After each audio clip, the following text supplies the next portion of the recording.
Oi, boa tarde, pessoal. Para aqueles que não me conhecem, eu sou Adriana Rangel, diretora de marketing da Nilo, e agora no comecinho desse webinar, eu vou fazer as vezes da Isa Kimura, nossa CEO, porque ela está no trânsito, saindo do South Summit lá em Porto Alegre, mas ela vai estar conosco daqui a uns poucos minutinhos. Então, bem-vindos, bem-vindas ao nosso webinar de hoje. Vamos começar, eu vou começar pedindo aos nossos painelistas que se apresentem, começando pelo atual Paguiar. Olá, pessoal, boa tarde. A Isa chegou? Boa tarde, pessoal. Boa tarde. Isa, tinha passado a vez aqui para eu me apresentar, antes de fazer uma apresentação breve, tudo bem? Boa tarde. Então, pessoal... Pode falar, pode começar. Obrigado. Boa tarde, pessoal. Eu sou o atual Paguiar. Eu estou como diretor de tecnologia e inteligência digital do Cura Grupo. Nós somos um grupo de medicina diagnóstica, o quinto maior grupo de medicina diagnóstica do país. A gente tem algo em torno de 33 clínicas aí, espalhadas pelo Sul e Sudeste, com 9 marcas, né, implementadas. A gente tem um desafio grande aí de transformação digital e certamente o uso de IA como pauta principal também dentro do nosso contexto. Eu também faço uma frente junto à Abramed, né? Eu lidero o Comitê de Interoperabilidade da Associação Brasileira de Medicina Diagnóstica, e também essa tem sido uma pauta interessante e relevante aí, também sendo discutida e debatida já há algum tempo. Eu tenho uma jornada já grande também na área de saúde, passando por hospital de alta complexidade, por um trabalho também longo junto ao Sistema Único de Saúde, e agora no desafio aqui de enfrentar a medicina diagnóstica como negócio. Então, vai ser um prazer estar com vocês aqui nessa próxima hora, e a gente está à disposição, e acho que é isso. Obrigada, Toalpa, bem-vindo. Pedir para passar a palavra aqui para o Maurício, depois a gente vai para o querido Carlos Loja. Tá bom. Obrigado pelo convite, Isa, em nome da Nilo, queria agradecer a todo mundo, agradecer a participação. Meu nome é Maurício Craveiro, eu hoje lidero o time de saúde aqui dentro da estrutura de Google Cloud, uma estrutura comercial. Já tenho aqui uns bons anos de tecnologia, já passei por outras Big Techs também.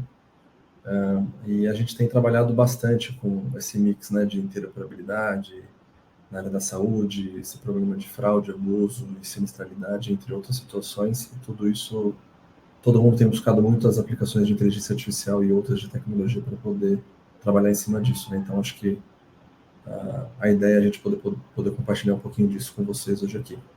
Obrigado. Obrigada, Maurício. Carlos. Boa tarde a todos. Meu nome é Carlos Loja, sou médico de formação, atualmente atuo como diretor-geral dos negócios de hospitais e oncologia da DASA, focado principalmente nas regionais do Rio de Janeiro e na ABC Paulista. Já tive passagens aí durante alguns anos pela UHG, a Mil e a Apvida, quase 10 anos na Mil, quase um ano na Apvida, e agora já estou completando 3 anos aqui na DASA. Me considero uma pessoa de operação aqui, né? É muito bom poder estar com a companhia de pessoas como a Toalpa e o Maurício, com uma expertise grande em fornecer soluções, e eu acho que vai ser super interessante a gente poder trazer as visões diferentes aqui sobre o uso de uma ferramenta que já é uma realidade, né? Já é presente para nós, e entender que caminhos a gente pode seguir, né? Acho que a gente tem um risco enorme aqui de perder o foco, porque as alternativas, as oportunidades são imensas. E aproveitar para agradecer aqui o convite da Isadora, da Adriana e da Nilo para poder participar daqui. É uma honra poder estar aqui. Pessoal, Carlos, Atualpa, Maurício, é um prazer enorme ter vocês aqui com a gente. Eu acho que pelas apresentações, né, já deu para ver o peso e complementariedade desse painel. E para quem não me conhece, eu sou cofundadora, CEO da Nilo, e a gente tem buscado construir essas conversas, né? Eu acho que muitos dos temas que a gente traz são temas que está todo mundo tentando entender e, ao mesmo tempo, construir. Então, são espaços mesmo de troca de experiência. A gente está com uma audiência aqui hoje também bem legal, mais de 40 pessoas online aqui com a gente, acompanhando, então quem tiver pergunta pode ir fazendo e a gente vai construindo juntos, tá? Eu vou fazer uma introdução, né, para a nossa conversa, falando um pouco do que a gente tem percebido nos últimos 1 ano e meio aqui na Nilo, em conversas com diversos prestadores. E aqui eu não estou falando só de hospitais, mas principalmente hospitais, mas também, né, redes diagnósticas, como a Atualpa está atuando. A Atualpa já participou, né, em diferentes caixinhas ali do sistema de saúde, e Carlos e Maurício também de diferentes jeitos, né? No qual a gente percebe que existe, acho que primeiro, um desconhecimento grande dos dados que são gerados, né? Muitos dados são gerados, mas esses dados eles não são colocados para ações práticas no dia a dia que vão além da operação, né? Só manter a operação rodando ali já é trabalho suficiente, sobra pouco tempo para dar esse passo além do uso de dados. E segundo, a gente percebe que há um grande desperdício quando a gente olha para esses dados.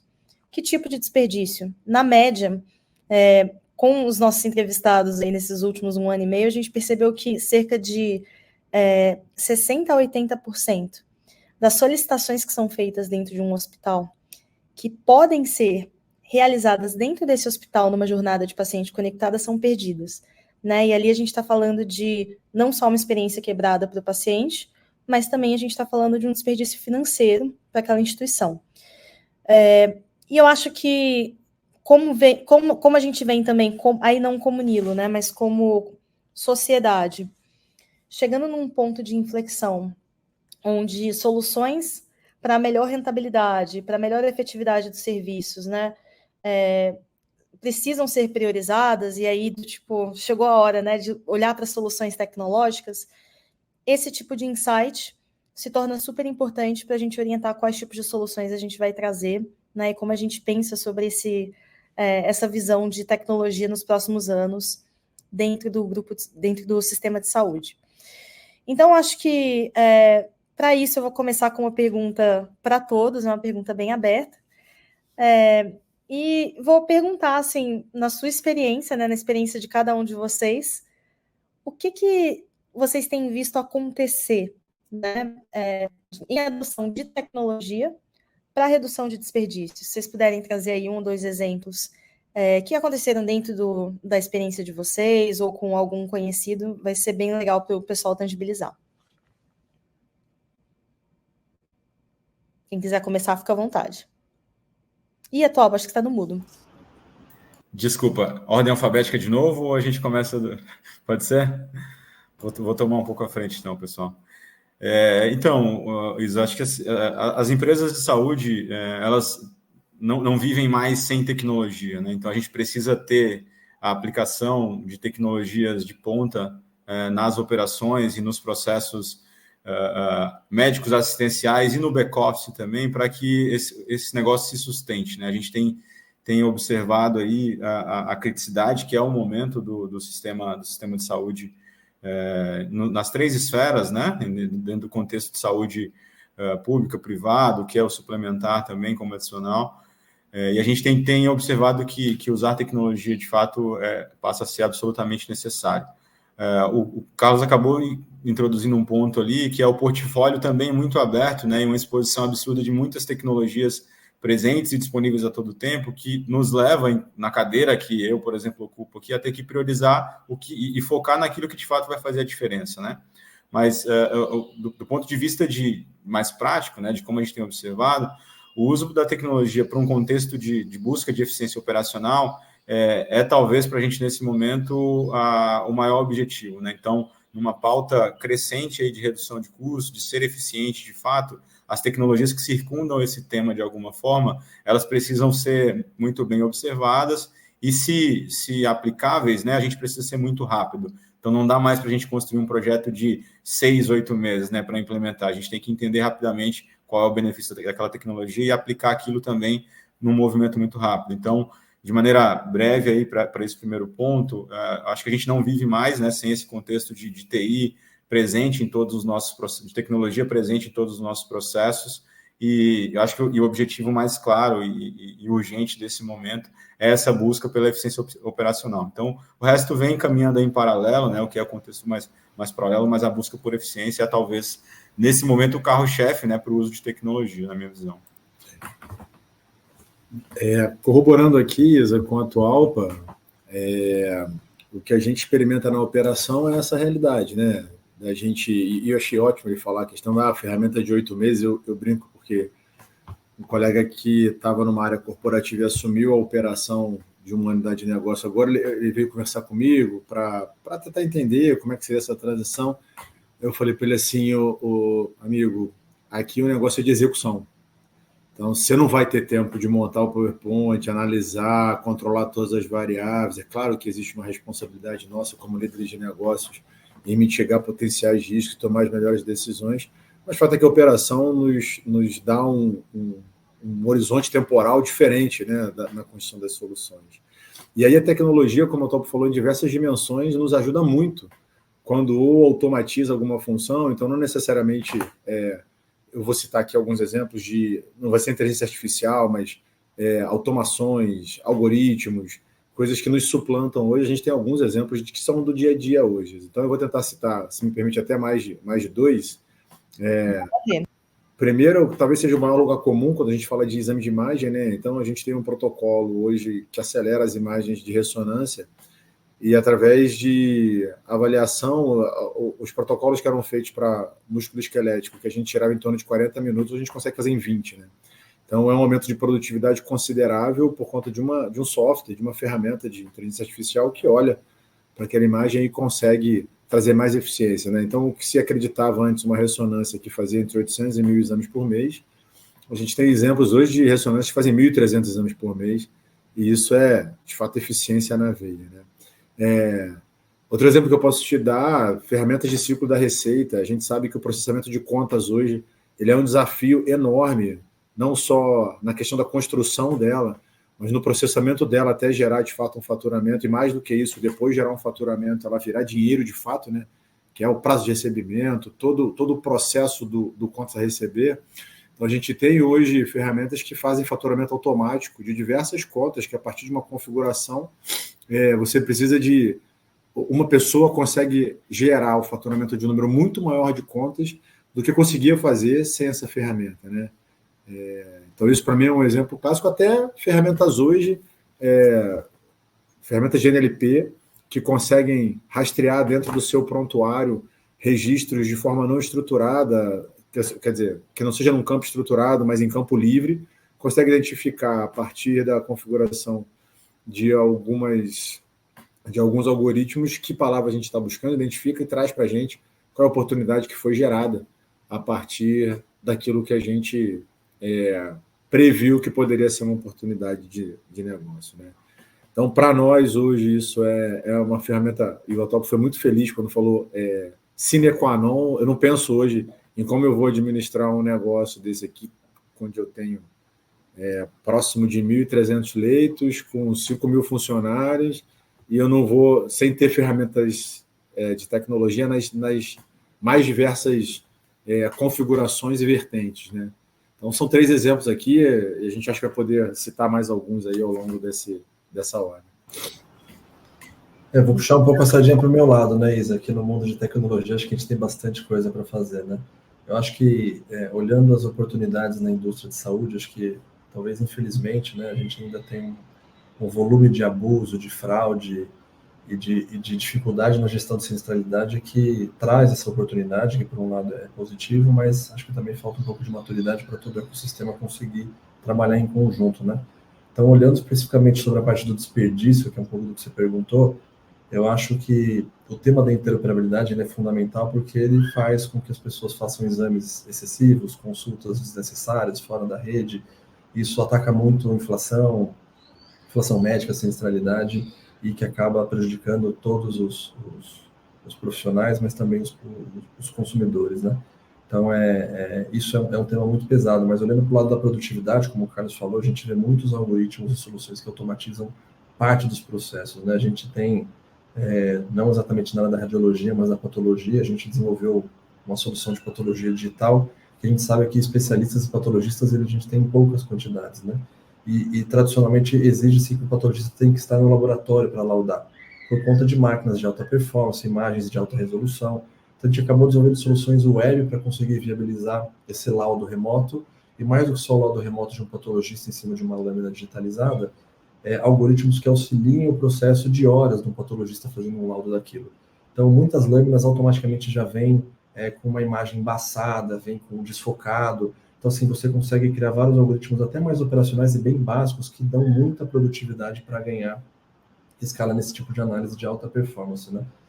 Ou até de coisas mais sofisticadas. Mas a gente também pode ir para o mundo mais básico, né? A gente sabe que reembolso é uma grande dor para os planos de saúde e ainda existe volumes de reembolsos manuais que dificultam muito o processo de análise e de auditoria, né? Então, já existe tecnologia hoje para fazer OCR e análise de documentos, inclusive com letra manual, né, manuscrita.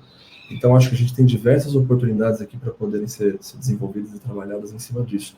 A gente nem focou ainda muito em sofisticação de inteligência artificial. Então, acho até que pela complexidade e a fragmentação do ecossistema da saúde e a imaturidade que a indústria ainda permeia, né, as oportunidades que a tecnologia traz para justamente poder impactar, eu acho que elas são muito, muito grandes ainda. Incrível, Maurício, obrigada. Todos os pontos foram ótimos, né, dos três. E eu acho que eu vou pegar 2 temas que foram falados. Eu acho que o Loja começou a puxar esse tema e depois o Maurício complementou, que é sobre tipos de soluções, né? Hoje eu acho que a gente está vivendo aí o pico das expectativas, né, do movimento de AI. Não é um movimento novo, né? Já existem soluções de AI, o Google, inclusive, né, Maurício, desenvolve isso aí há mais de 15 anos. Mas acho que a gente, de fato, viveu um momento de ruptura em relação, acho que não só ao conhecimento, as possibilidades, a disponibilidade, o acesso, né, de soluções que a gente consegue consumir hoje. E isso acho que gera muito essa vontade de, poxa, o que eu estou perdendo, né? Como que eu posso trazer isso para dentro de casa e experimentar? Mas, por outro lado, a gente se depara com um ambiente que ainda tem um baixo nível de digitalização, né? Muita coisa ainda acontece no papel, muitos processos ainda são ineficientes, e aí, muitas vezes, né, o que a gente precisa começar a fazer primeiro não é necessariamente o mais sofisticado ou o mais sexy, mas muitas vezes, né, processos que são entediantes, que são repetitivos, mas que são gargalos para que aquela operação funcione bem. Aí o Loja trouxe não só a visão de automações, mas também falou, né, de fluxo de gestão de receita, do fluxo de trabalho do profissional de saúde, que o Craveiro, né, completou falando de como que eu faço com que eu tenha mais resultados no curto prazo. E um outro ponto que foi falado também pelo Atualpa foi sobre o tempo, né, que está muito relacionado com o ROI. Né? Tempo do tipo, quanto tempo eu tenho para mostrar resultado? Né? Então, não adianta a gente só trazer tecnologia que aumente o custo, mas que o custo geral daquele processo, daquele impacto que eu estou gerando, não consiga se mostrar, e não só se mostrar, mas se mostrar num curto horizonte de tempo.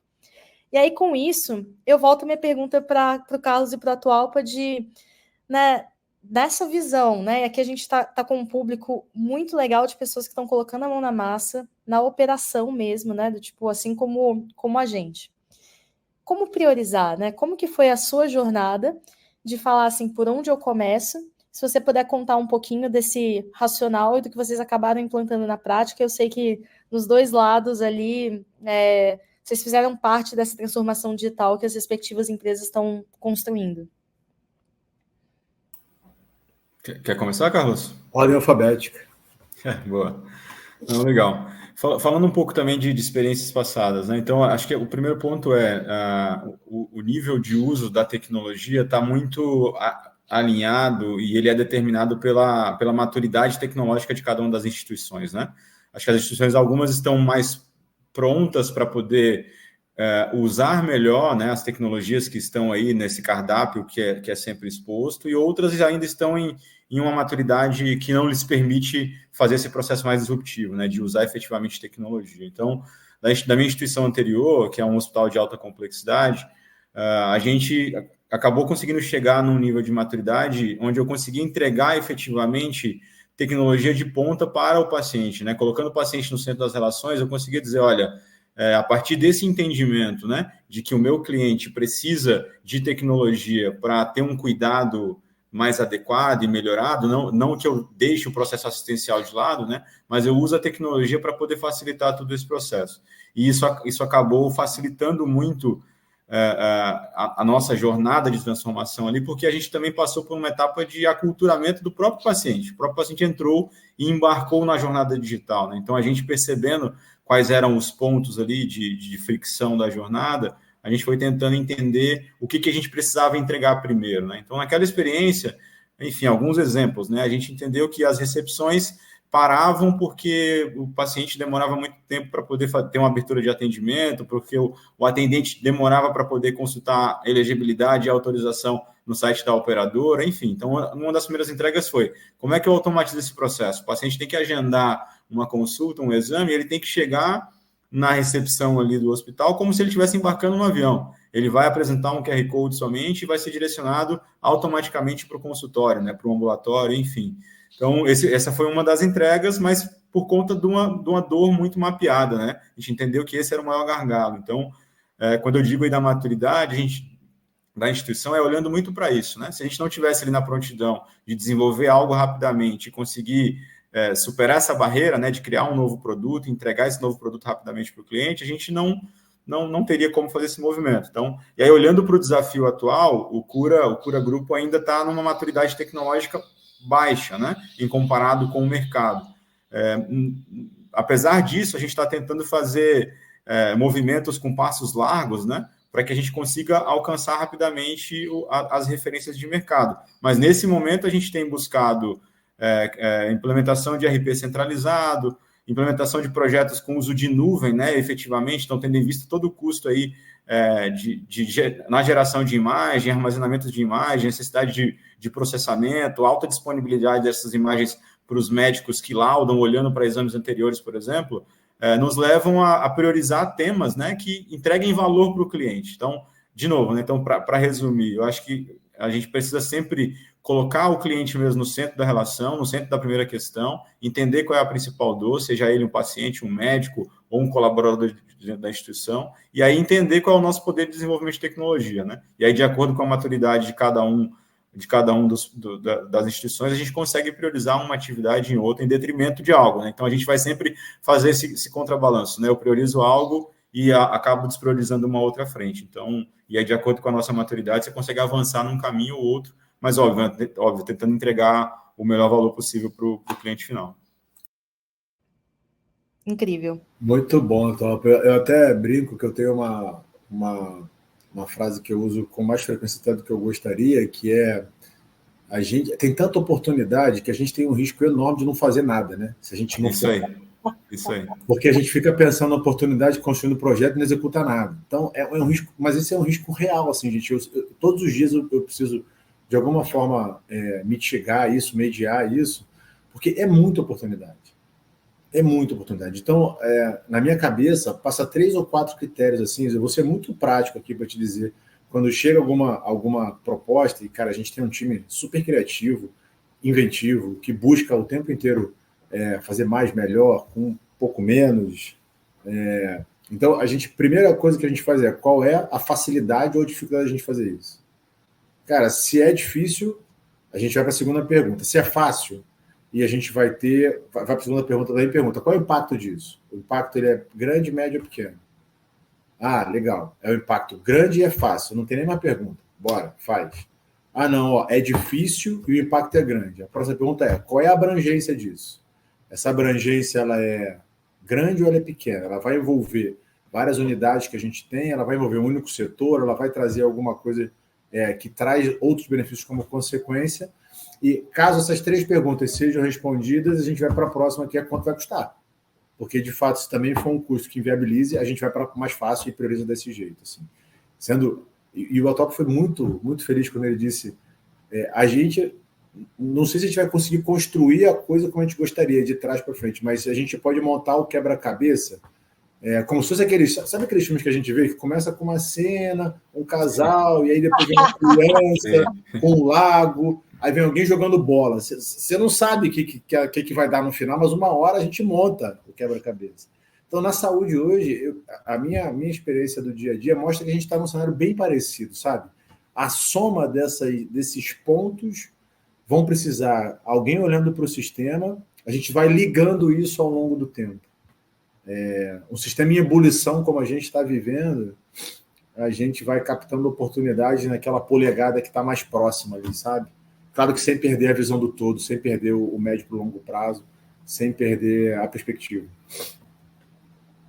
Nossa, muito interessante os pontos que vocês trouxeram, pessoal. Obrigada. E eu acho que mostra, né, a importância, né, dessa gestão pragmática, né, orientada a impacto, e vocês dois trouxeram isso de um jeito brilhante. Eu acho que a Atualpa trouxe um ponto muito, muito legal também, que é, pessoal, vamos ver onde a gente está, né, e o que importa de verdade, sem vergonha, né, de olhar e falar, essa é a realidade, né, como que eu atuo.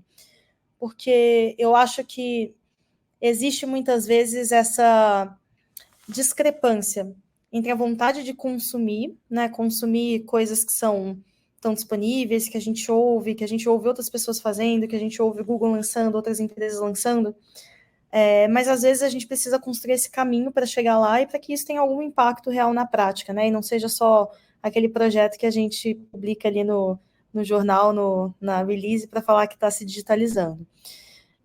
Mas, por outro lado, acho que a saúde demorou um tempo para iniciar a sua transformação digital, mas agora ela também está acontecendo numa velocidade muito acelerada.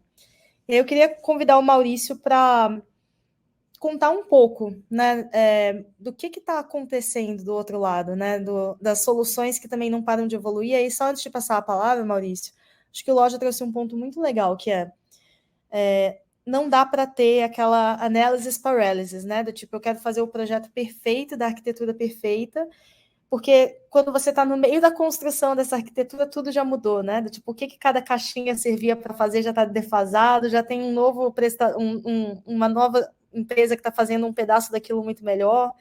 Então, essa visão, né, de controle e de uma arquitetura perfeita, ela acaba, às vezes, indo contra o progresso, né, que é ir resolvendo pedaços ali da operação de um jeito cada vez melhor.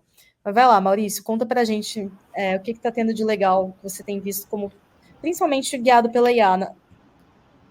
Tem difícil até de contar, né, porque o volume de coisas é impressionante, né, mas acho que posso usar até um caso real aqui da DASA, que é um cliente nosso já de longas datas. A gente tem o Nave, para muitos que já conhecem e utilizam, o aplicativo de navegação e de usabilidade para agendamento de exames e muitas coisas.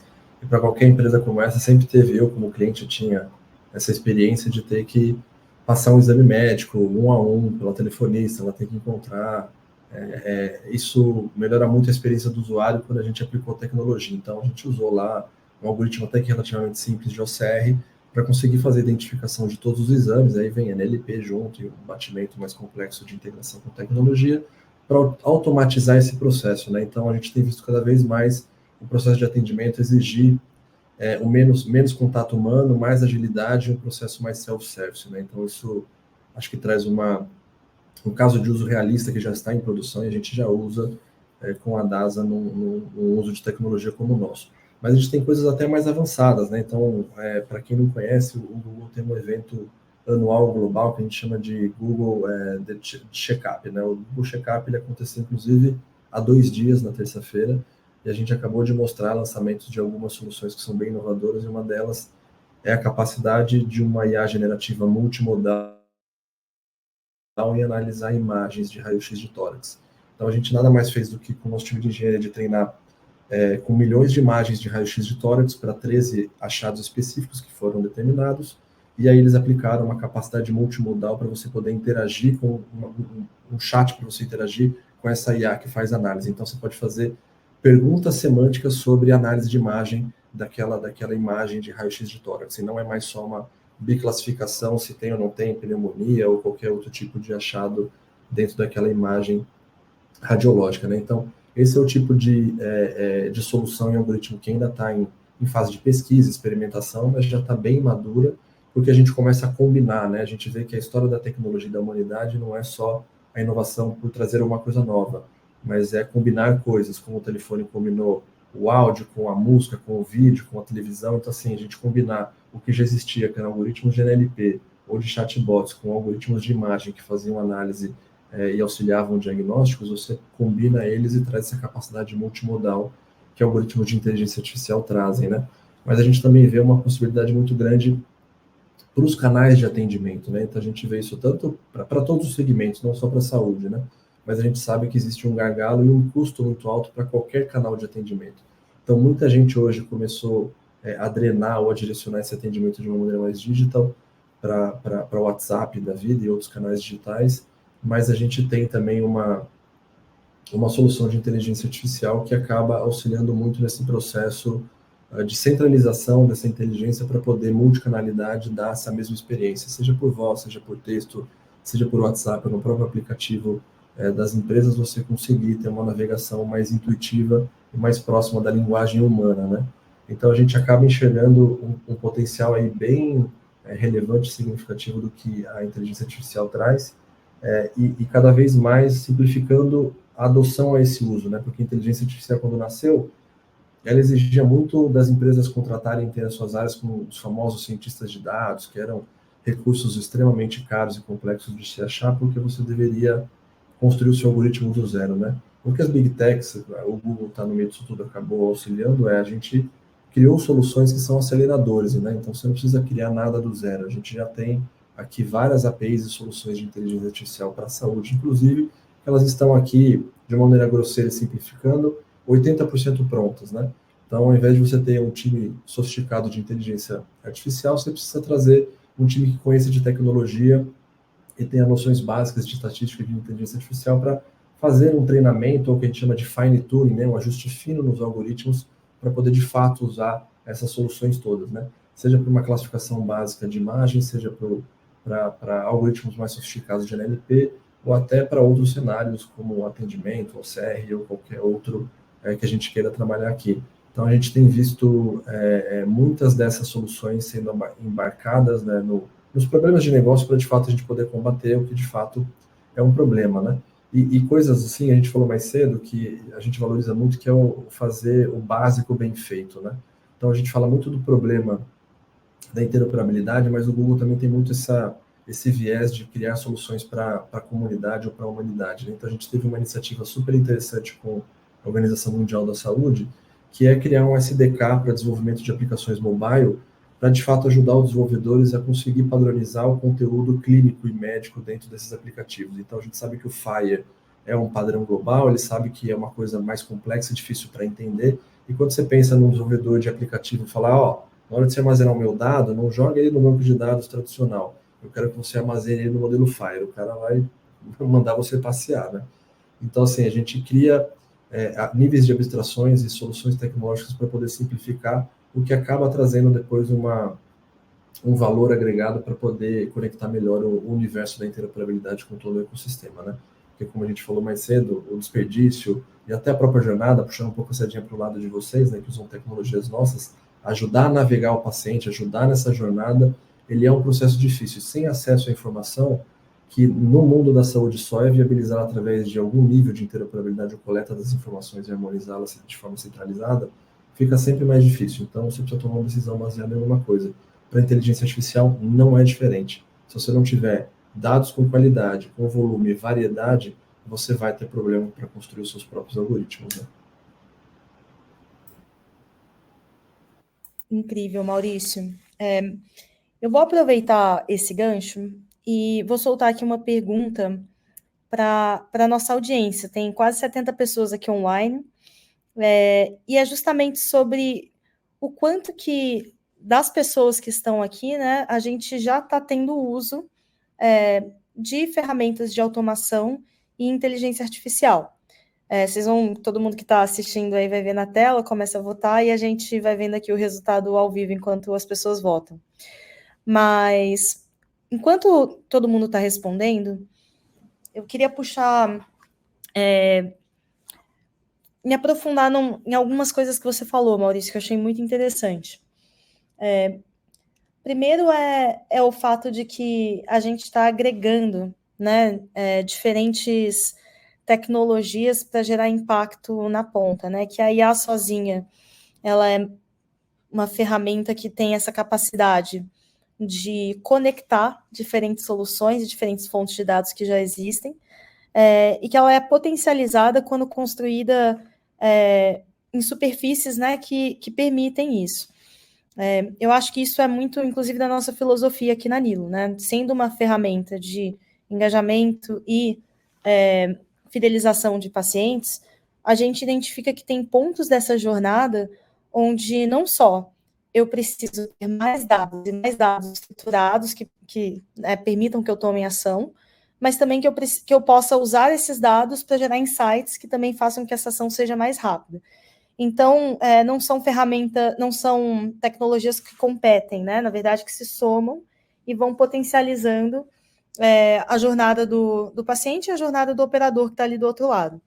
Trazendo um exemplo que está bem conectado com o que você trouxe de canais de comunicação e canais digitais. Acho que desde o começo da nossa jornada, aí não jornada do paciente, né? Na história da Nilo mesmo, como empresa, a gente descobriu que criar um canal de comunicação para o paciente que era mais acessível, mais resolutivo, bem na linha do que a Tualpa estava comentando que fez ali no Cura, era uma coisa simples, porém grande diferencial para grande parte das empresas de saúde, dado que a gente não estava acostumado, né, a usar canais digitais para acessar a saúde. Antes a gente ia ali só no pronto-socorro ou usava o telefone. E ao longo do tempo, né, hoje a gente tem mais de 1 milhão de pacientes dentro dessa base. A gente descobriu que não só o paciente quer fazer essas ações, mas muitas vezes ele quer falar, né? Ele quer contar a sua história, quer mandar o resultado do seu exame, quer dizer que está com um problema. E ali a gente tem oportunidades muito ricas, né, de sumarização, criação de alertas, criação de gatilhos, que são extremamente úteis porque a gente está falando de redução de desperdício, né? Ali eu consigo identificar um achado crítico, consigo identificar uma complementação de um prontuário que vai ser super importante ao longo dessa jornada, ou mesmo uma necessidade, né? Uma solicitação que é o momento que eu preciso ter a ação para um agendamento, senão eu perco esse paciente.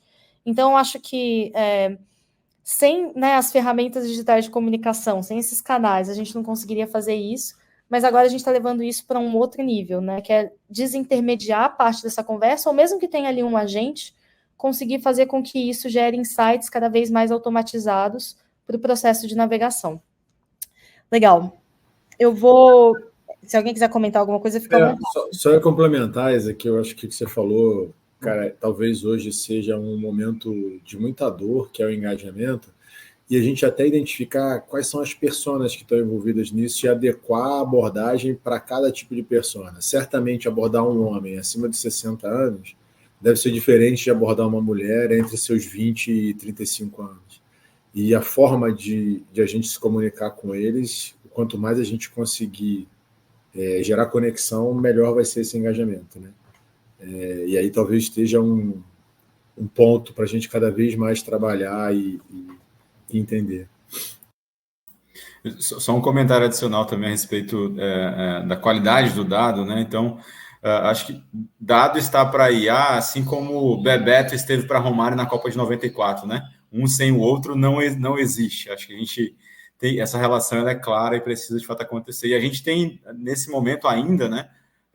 Tendo em vista a questão do aculturamento, inclusive do profissional médico que imputa a informação nos prontuários, o próprio paciente, da maneira como ele evidencia e entrega suas informações, tem ainda um aculturamento a ser feito, né? Para que a gente tenha condição de ter maior qualidade na informação. Então, tendo em vista essa necessidade, né? Para a gente evoluir com o tema de IA, cada vez mais eu tenho que ter acesso a dados e dados qualificados e estruturados, uma coisa acaba sendo dependente da outra. A gente não vai conseguir dar passos largos ali, saltos quânticos em uso de IA, se a gente não corrigir o princípio aqui, que é como o dado está nascendo de fato, né?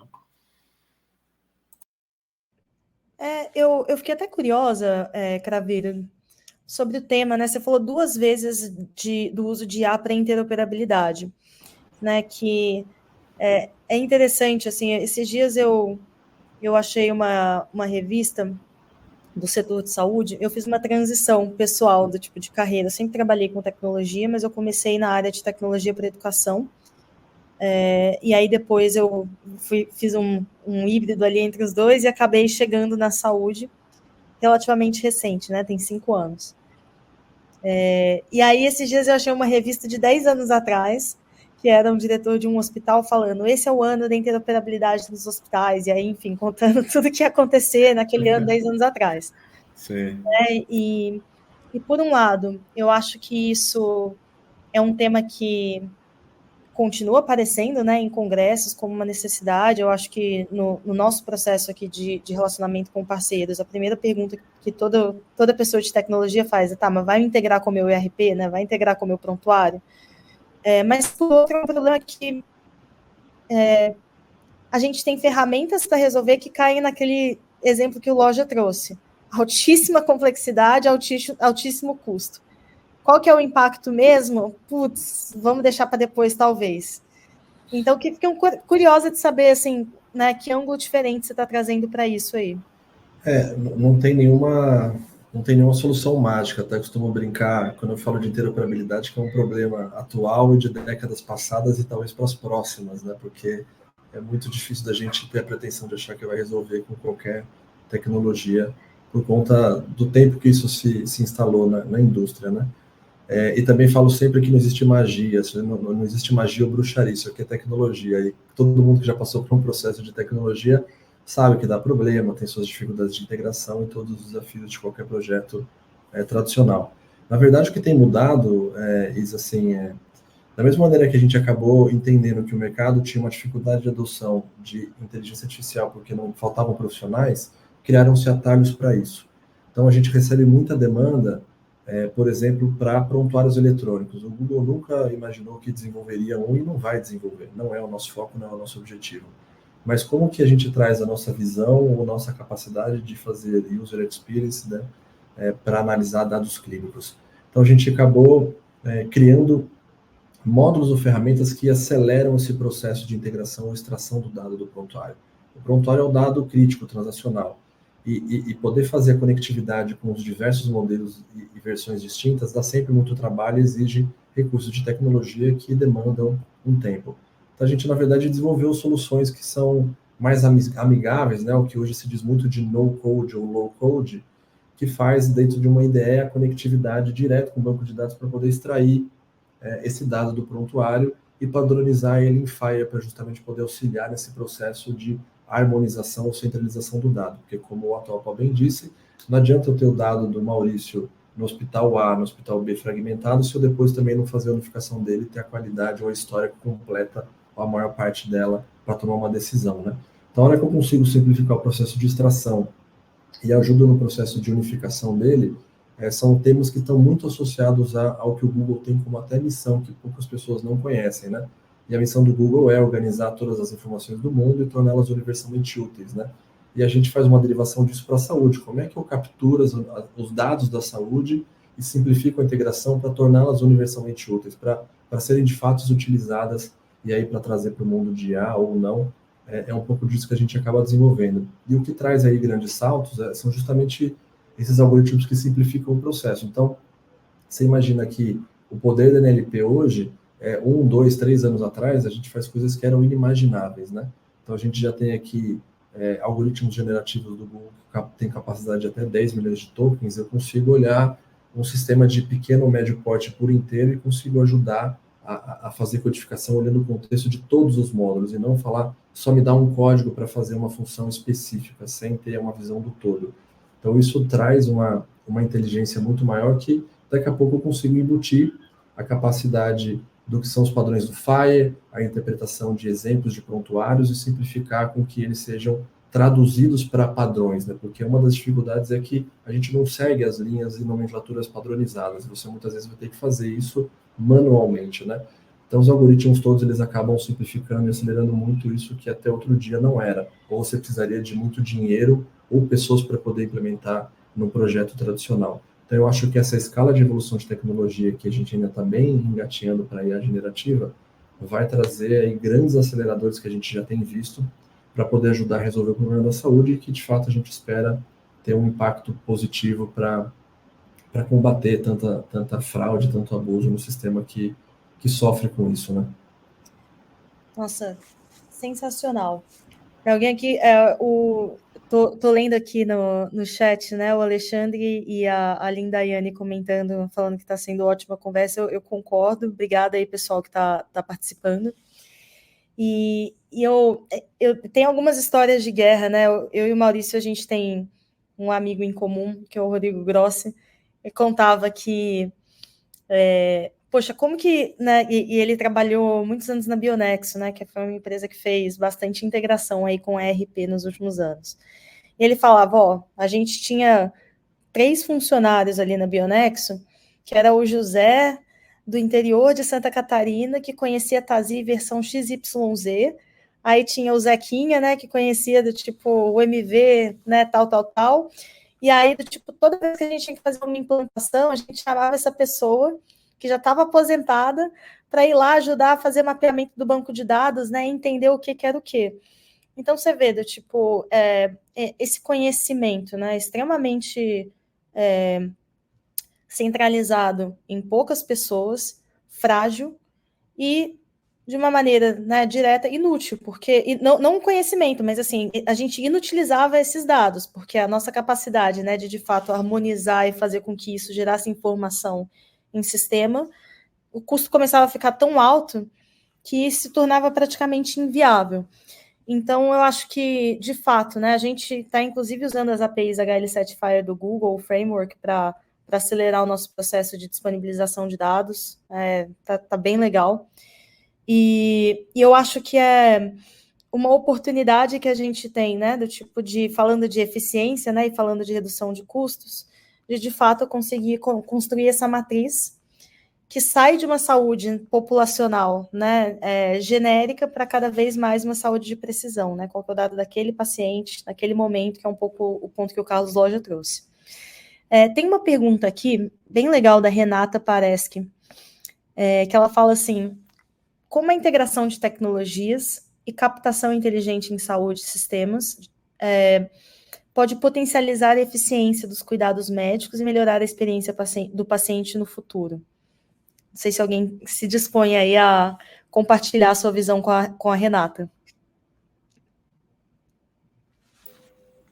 Eu acho que a gente falou um pouco, né? Acho que o potencial que a tecnologia tem para poder entregar esse valor que a gente tem buscado, né? E de fato melhorar a eficiência, ele é absurdo, né? O ponto é esse exemplo que o Carlos trouxe também de essa matriz de impacto e esforço, né? Que na prática é isso, né? Se eu colocar numa matriz de impacto e esforço todas as demandas e as iniciativas que a gente tem no nosso dia a dia ali. Então, se a gente tem de alguma forma um rápido retorno com um esforço mínimo, cara, a gente tem que priorizar e tentar ser o mais assertivo possível, né? Então, acho que nessa linha a gente tem, obviamente, um cardápio enorme aí de boas coisas para a gente fazer, e isso tende a trazer bons benefícios. Semana passada eu estive na RIMES em Orlando, né? E aí durante o Brasil Summit, incrivelmente a pauta discutida pelos brasileiros lá era ciclo de receita. Então, cara, para os americanos que estavam presentes no debate, o tema que a gente estava tentando percorrer ali talvez não fosse o problema que eles vivenciam no dia a dia. Afinal, essa relação, apesar dela existir, não tem esse fator de complexidade, né, de eu executar, de eu realizar um exame e não receber por ele, né, em dias subsequentes. Então, e aí a discussão era muito envolta de uso de tecnologia, uso de IA para tentar resolver esse problema que é tão latente para a gente nesse momento, né? Então, acho que o potencial vai muito nessa linha, né? Poder de priorização, entender o que é mais urgente e aí avaliar como tem entrega rápida, kick-in rápido também, implantando tecnologia de ponta. Só complementando o atual, eu acho que aqui talvez não é possível a gente fugir do lugar comum aqui, da gente humanizar as relações a partir da substituição dos processos automáticos por uma ferramenta tecnológica, né? A gente sabe o esforço hoje de uma enfermeira para navegar um paciente, o quanto é trabalhoso, seja usar uma ferramenta de mensagem, ou telefone, ou fazer agendamento, ou qualquer coisa desse tipo. E se a gente disponibiliza mais tempo dessa pessoa para tratar o ser humano que está precisando do cuidado, enquanto uma ferramenta de tecnologia consegue fazer tudo aquilo que é mais automático, commodity, agendar uma consulta é commodity, né? Fazer um registro no prontuário, tudo isso é commodity, subir um questionário é commodity. Então, se a gente tiver isso, para mim, isso já agrega um valor enorme na jornada do paciente, agregando não só a qualidade do atendimento, quanto experiência, né? Então, para mim, se a gente tivesse escolher, escolhe uma ferramenta de tecnologia para você implementar agora. Depois que a gente resolveu a questão do resultado, do objetivo financeiro lá, a ferramenta é essa, assim, disponibilizar tempo do profissional para estar com o paciente. Perfeito, Carlos.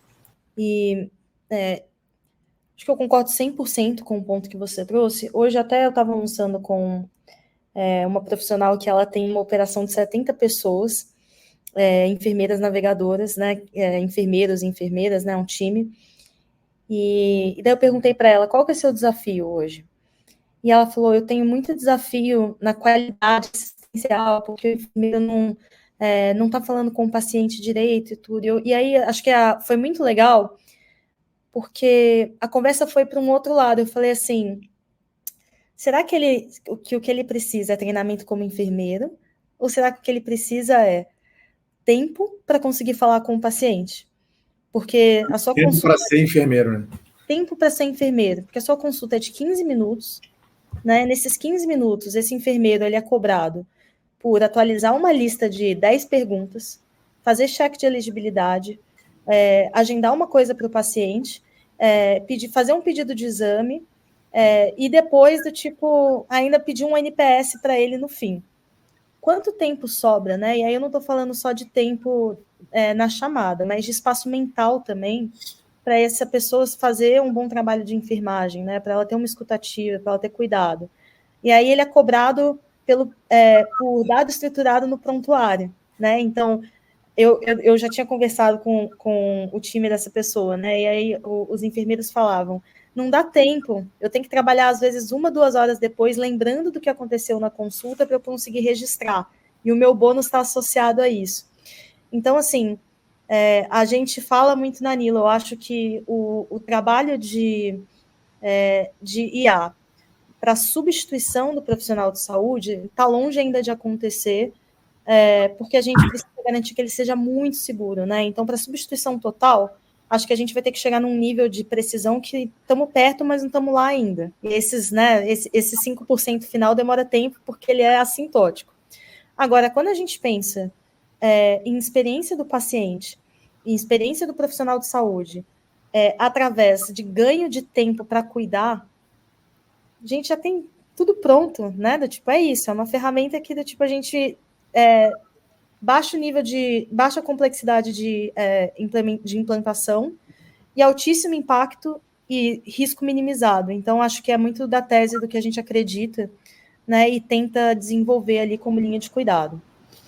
Isa, só para complementar aqui, eu estava nesse mesmo evento da Atualpa e um dos keynotes a gente vê que o tema que já é abordado há muitos anos para a saúde foi reforçado, que é o burnout dos profissionais da saúde, né?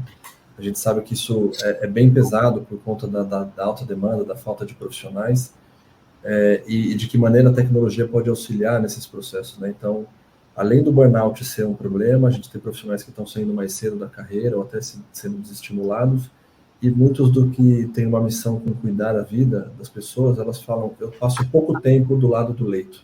Eu tenho a interação humana, que é o que é mais rico, que é muito importante de adquirir a confiança entre a relação paciente-médico-enfermeiro. Isso acaba se perdendo por conta da alta demanda, ou até mesmo da exigência que a gente tem dos preenchimentos de prontuários eletrônicos, dos medical codes para conseguir evitar que você tenha glosa dos seus faturamentos, entre outras coisas, né? Então, eles falaram muito, né? E teve exemplos de IA generativa ajudando na passagem de bastão dos turnos de enfermeiras para poder facilitar e ganhar em tempo. A gente tem feito alguns exemplos com empresas tentando transcrever consultas médicas e fazer resumos com IA generativa para abastecer o prontuário automaticamente. Então, começam a aparecer esses primeiros exercícios para, de fato, a gente empoderar, né? Porque também essa é uma discussão recorrente que mas a IA vai substituir os profissionais? São profissionais tão carentes de ajuda e faltam tantos que a ideia é dar superpoder para que eles possam produzir mais e que tenham um menor índice de burnout, né? Então a gente também tem que entender que a tecnologia é uma aliada para poder potencializar tudo isso. Vai mudar o jogo, né? Mas não vai acabar com o jogo. Exato. Isso aí. Incrível.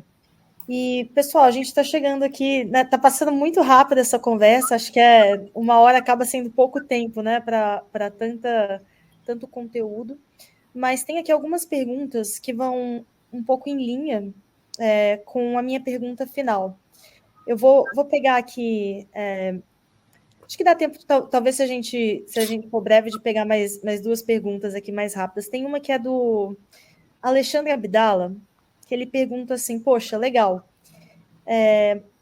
dado que tudo isso está acontecendo, né, do tipo, vocês recomendariam ter times de dados e AI dentro de casa para melhorar a eficiência e experiência do usuário? Ou seja, acho que uma visão assim um pouco de o quanto que investir, né, do tipo numa estrutura própria versus o quanto que eu consigo contratar do mercado e usar.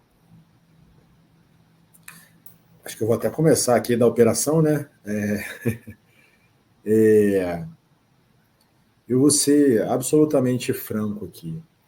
Eu tenho uma visão de que a gente vive num ecossistema, né? E a gente não pode achar, e de forma muito humilde eu coloco isso, que a gente é capaz de entregar soluções boas em todas as frentes, tendo gente dedicada a fazer alguma tarefa complexa de forma exclusiva, né? Então, minha visão é que ter tudo dentro de casa não me parece ser um caminho adequado, porque a curva de aprendizado é longa, o tempo, e eu não digo só de aprendizado profissional, apesar do institucional, as instituições têm vida, assim. Quando a instituição aprende alguma coisa, quando a soma dos componentes daquela tarefa é menor do que o resultado que é entregue, porque a conjunção das atividades ela acaba se potencializando. Então, eu acho que aquilo que é estratégico para que o dado esteja feito, então vamos lá, arquitetura, a gente qualificar o dado, criar os protocolos, a gente deveria ficar dentro de casa. Aquilo que tem gente fazendo melhor que a gente, para apoiar os serviços de apoio, a gente tem que contratar e ganhar tempo, velocidade, gerar mais aprendizado mútuo, e a colaboração provoca o crescimento. É a minha visão, de forma filosófica, né? Especificamente falando do item. A minha visão também é corroborada aí pelo que o Carlos traz, né? O que é core precisa estar dentro de casa, de fato, né? E a gente tem, na lateral disso tudo, como a gente comentou no princípio, o nosso desafio de entregar mais rápido, de ser eficiente e usar da melhor maneira o dinheiro. Se você infla o teu headcount, naturalmente ele passa em algum momento a ser mais custoso do que uma contratação pontual para um serviço específico, né? E no fim da linha, a gente ainda, enquanto instituição de saúde, tem no nosso core do business aqui entregar saúde de fato, né? A gente, infelizmente, ainda não é uma empresa de tecnologia, assim como no caso do Maurício aqui. Então, ter todo esse contexto e ser suportado pelo ecossistema me parece fazer bastante sentido, né? Afinal, certamente no mercado e nas redes de apoio tem profissionais, empresas, instituições muito mais capacitadas para entregar na velocidade e na qualidade que a gente precisa, né?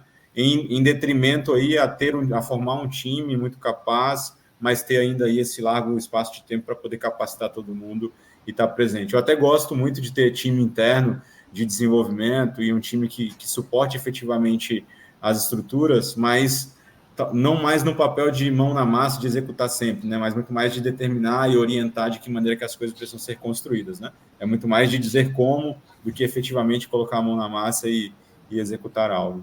Traçar um paralelo rápido aqui, só para finalizar, são 15 segundos. Para fazer obra, é melhor a gente ter a área de projetos dentro, ou tem que ter a área de projetos, a área de cálculo, a área de engenharia e empreiteira? Sim. Talvez o principal seja fazer um bom projeto, né, que consiga fornecer para aqueles que têm escala na execução, possam realizar. Acho que dá um ponto de vista da gente que atende muitos clientes e tem muitas situações diferentes. Acho que a gente tem, talvez, são 2 escalas distintas, que é o tamanho da tua própria empresa, a tua capacidade de investimento. Sem sombra de dúvida, ter uma área de analytics e de AI é extremamente estratégico e hoje já deixou de ser uma opção, né? Mas às vezes você não tem essa capacidade ou velocidade para poder começar com isso, né? Então, acho que empresas como a DASA ou o próprio Grupo Cura, eles mais do que já passaram dessa camada aí, para eles é extremamente estratégico, eles vão investir nisso em menor ou maior grau. Mas para as empresas que estão começando, às vezes você não tem esse investimento ou recursos para fazer e desenvolver, porque isso não é uma jornada de fato, não é algo que de um mês para o outro, ou depois de 3 meses você vai estar estruturado. São profissionais caros, é um processo que vai levar um pouco de tempo. O que muitas vezes a gente recomenda é que você possa se beneficiar de empresas que já tenham encapsulado uma solução pronta como a própria Nilo, que não vai substituir a tua área de inteligência ou de você ter uma área de analytics, mas para uma evolução ou para um começo de conversa, ele já tem isso como uma plataforma pronta. Então, ele já vai trabalhar a inteligência, ele já vai trabalhar a manipulação desses dados para poder te auxiliar nesse processo. Então, até que você consiga entender o benefício direto que isso tem no impacto do teu negócio, você vai precisar, talvez, lançar mão de parceiros que vão acelerar e serem, talvez, mais rápidos e baratos, não com tanta flexibilidade, mas já vai te ajudar no começo da tua jornada, certamente. Bem legal, gente. E acho que a minha contribuição para isso, né, que vai muito em linha com o que todo mundo trouxe, é que a gente não pode perder de vista, né, o foco e ter clareza ali das definições. Eu acho que a gente falou muito aqui de core, né, e essa visão do que é core ou não em tecnologia para uma empresa de saúde, ela foi mudando muito nos últimos anos. Eu acho que quando a gente estava num momento de maior abundância, né, de capital, de usos mais baixos, enfim, e num momento também diferente ali pré-Covid, existia uma visão de várias empresas de tecnologia, de saúde, de que vamos, né, também virar uma empresa de tecnologia, isso é core. E eu acho que isso, não só para as de saúde, mas para as de tecnologia também, vamos fazer de tudo, né, e a própria Nilo, acho que chegou ali um momento, né, que foi 2021 para 2022, a gente virou e falou assim, cara, a gente tem que tomar uma decisão, né, onde que a gente pode ser o melhor e o que é core de verdade. Eu acho que a crise, né, essa mentalidade um pouco mais de escassez do setor como um todo, ajuda no processo de priorização, ajuda no processo da gente entender o que a gente tem a capacidade de ser o melhor e o que a gente precisa ser o melhor, e o que não é, como que a gente resolve do jeito mais rápido e mais custo-efetivo possível, porque é assim que a gente avança, né? Tem que ter um viés para ação e entender o diferencial. Então, assim, pessoal, com isso, passado 2 minutinhos, queria agradecer muito, muito Maurício, Carlos, Atualpa, por esse tempo em conjunto. Que delícia de conversa. Tiveram outras perguntas aqui que nem deu tempo da gente fazer, mas já vou adiantar que elas vão ser encaminhadas para os nossos panelistas e acredito que eles possam também depois responder, se conectar com todo mundo que está aqui. E principalmente agradecer a todo mundo que parou aí 1 horinha para estar com a gente. A gente teve um público incrível, mais de 100 pessoas passaram por aqui ouvindo essa conversa e contribuíram para torná-la mais rica. Muito obrigada, pessoal. Tenham uma ótima tarde. Obrigado. Valeu, gente. Tchau, tchau. Obrigado, boa tarde. Tchau. Valeu.